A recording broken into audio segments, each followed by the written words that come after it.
Friends, ఒక honest question. మీరు last time certificates apply చేయడానికి మీ సేవకు వెళ్ళినప్పుడు లైన్ లో ఎంతసేపు వెయిట్ చేశారు? ఎక్స్ట్రాగా ఎంత మనీ ఇచ్చారు? 50, 100 అయితే ఓకే, కానీ కొన్ని ప్లేసెస్ లో అయితే 200 కూడా చార్జ్ చేస్తున్నారు. ఇంకా వరస్ట్ పార్ట్ ఏంటంటే రేపు రండి, ఇంకా రెడీ కాలేదు, అలా తిప్పుతూనే ఉంటారు. ఇలా time waste, money waste and frustration కూడా ఎక్కువైపోతుంది. బట్ ఇప్పుడు ఈ ప్రాబ్లం కి పర్మనెంట్ గా సొల్యూషన్ అనేది చూద్దాం. అదేంటంటే ఏపీ సేవా పోర్టల్. ఈ వెబ్సైట్ తో మన ఇంట్లో కూర్చొని మొబైల్ లో లేదా కంప్యూటర్ లో మనం అన్ని సర్టిఫికేట్లు అప్లై చేసుకోవచ్చు. Caste certificate, income certificate, residence certificate and చాలా రకాల సర్టిఫికేట్లు కూడా మనం అప్లై చేసుకోవచ్చు. నమస్కారం ఫ్రెండ్స్, వెల్కమ్ బ్యాక్ టు మన తెలుగు ఛానల్. ఈ రోజు వీడియోలో ఏపీ సేవా పోర్టల్ లో న్యూ అకౌంట్ ఎలా క్రియేట్ చేయాలో మీకు ప్రాక్టికల్ గా చూపిస్తాను. ఈ ఒక్క వెబ్సైట్ తో మన సర్టిఫికేట్స్ అనేది అప్లై చేసుకోవచ్చు. సో మనం ఇంకా మీ సేవకు కూడా వెళ్లాల్సిన పని ఉండదు. సో వీడియోని స్కిప్ చేయకుండా లాస్ట్ వరకు చూడండి. సో ముందుగా మీ మొబైల్ లో లేదా కంప్యూటర్ లో క్రోమ్ ఓపెన్ చేయండి. సో క్రోమ్ ఓపెన్ చేసిన తర్వాత సెర్చ్ బార్ లోని ఏపీ సేవా పోర్టల్ అనేది సెర్చ్ చేయండి. సెర్చ్ చేసిన తర్వాత మీకు టాప్ లో ఏపీ సేవా పోర్టల్ అనేది వస్తుంది. సో అది అఫీషియల్ వెబ్సైట్ అన్నమాట. దాని మీద క్లిక్ చేయండి.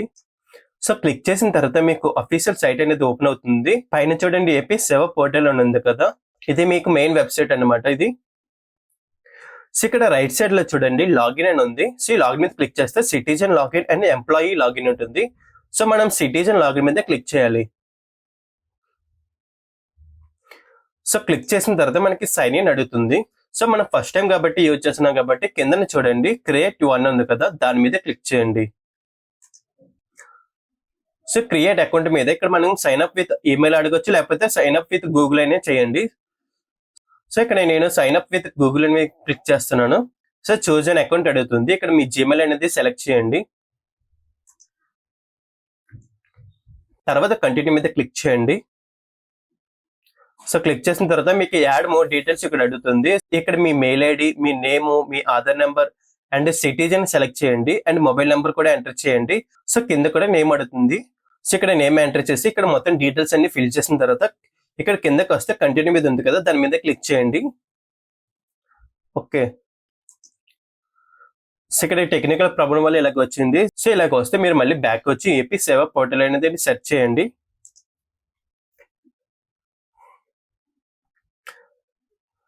సో లాగిన్ ఆప్షన్ క్లిక్ చేస్తే ఇక్కడ మనకు సిటిజన్ లాగిన్ అడుగుతుంది, దాని మీద క్లిక్ చేయండి. సో క్లిక్ చేసి సైన్ ఇన్ అడుగుతుంది. సో క్రియేట్ వన్ మీద క్లిక్ చేసిన తర్వాత sign up with Google click చేయండి. సో ఇక్కడ మనకి సక్సెస్ఫుల్ గా లాగిన్ అయ్యింది. ఇక్కడ మనం డాష్బోర్డ్ మీద క్లిక్ చేస్తే మనకి సర్వీసెస్ అని ఇక్కడ చూపిస్తుంది. సో ఇక్కడ అవైలబుల్ ఉన్న సర్వీసెస్ అన్ని చూపిస్తుంది. సో మన ఈ సర్వీసెస్ అన్ని మనం అప్లై చేసుకోవచ్చు. ఇక్కడ రెవెన్యూ మీద క్లిక్ చేస్తే మనకు కావాల్సిన సర్టిఫికేట్లు అన్ని ఇక్కడ ఆప్షన్ లో చూపిస్తుంది. సో మనం ఇక్కడ అప్లై చేసుకోవచ్చు. సో మనం ఇంకా మీ సేవ కూడా వెళ్లాల్సిన పని ఉండదు. ఫ్రెండ్స్, ఇప్పుడు చూస్తారు కదా ఎంత సింపుల్ గా అకౌంట్ క్రియేట్ చేయాలో అండ్ ఎంత సింపుల్ గా లాగిన్ అవ్వాలో అని. ఇప్పుడు నుండి మీ సేవ సెంటర్ కి వెళ్ళడం ఆప్షనల్, సో కంపల్సరీ కాదు. సో మీ ఇంట్లో నుంచి మొబైల్ లో లేదా కంప్యూటర్ లో మన సర్టిఫికేట్స్ అనేది అప్లై చేసుకోవచ్చు. సో నెక్స్ట్ వీడియో నుండి ఎలా అప్లై చేయాలో నేను ఒకటి తర్వాత ఒకటి చూపిస్తాను. ఈ వీడియో మీకు కొంచెమైనా యూజ్ అయితే ఒక లైక్ చేయండి, మీ ఫ్రెండ్స్ అండ్ ఫ్యామిలీ మెంబర్స్ కి షేర్ చేయండి. సో మీరు ఇంకా మన ఛానల్ ని సబ్స్క్రైబ్ చేయకపోతే ఇప్పుడే సబ్స్క్రైబ్ చేయండి. ఏమైనా డౌట్స్ ఉంటే కింద కామెంట్స్ లో అడగండి, నేను తప్పకుండా రిప్లై ఇస్తాను. మళ్ళీ నెక్స్ట్ వీడియోలో కలుద్దాం. Thank you friends.